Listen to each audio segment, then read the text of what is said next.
ভারতের অন্ধ্রপ্রদেশের বিশাখাপত্তনমে শুরু হয়েছে ইতিহাসের অন্যতম বৃহত্তম আন্তর্জাতিক নৌ মহড়া মিলান 2026।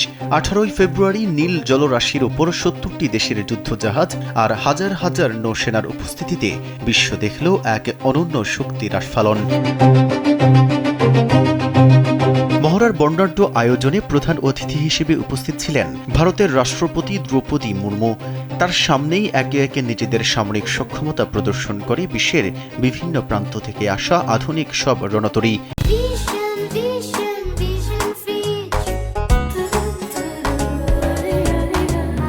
ভারতের পক্ষে নেতৃত্ব দেয় তাদের দানবীয় যুদ্ধজাহাজ INS বিক্রান্ত।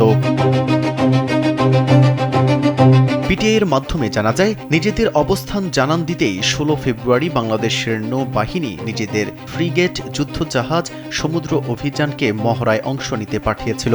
বুধবার মহড়ায় লাল সবুজ পতাকা উড়িয়ে বাংলাদেশের নৌসেনারা বিশ্বমঞ্চে নিজেদের দক্ষতার স্বাক্ষর রাখেন।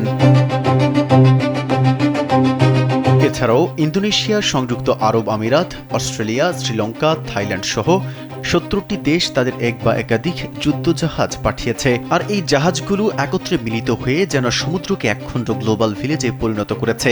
বিশেষ করে ইন্দোনেশিয়ার শক্তিশালী ফ্রিগেট KRI বং তোমো 357, সংযুক্ত আরব আমিরাতের অত্যাধুনিক যুদ্ধজাহাজ আল ইমারাত।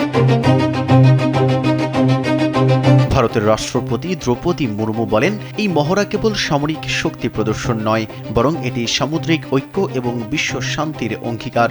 আন্তর্জাতিক সমুদ্র নীতিতে ভারতের অবস্থান পরিষ্কার করে তিনি জানান, সমুদ্রের শান্তি ও স্থিতিশীলতা বজায় রাখতে ভারত বসুধৈব কুটুম্বকম বা বিশ্ব পরিবার নীতিতে বিশ্বাসী।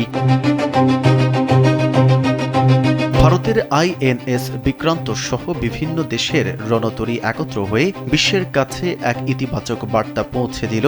সামুদ্রিক নিরাপত্তা বজায় রাখতে 70টি দেশ এখন এক সুতোয় গাঁথা। মেহেদী হাসান, কালবেলা।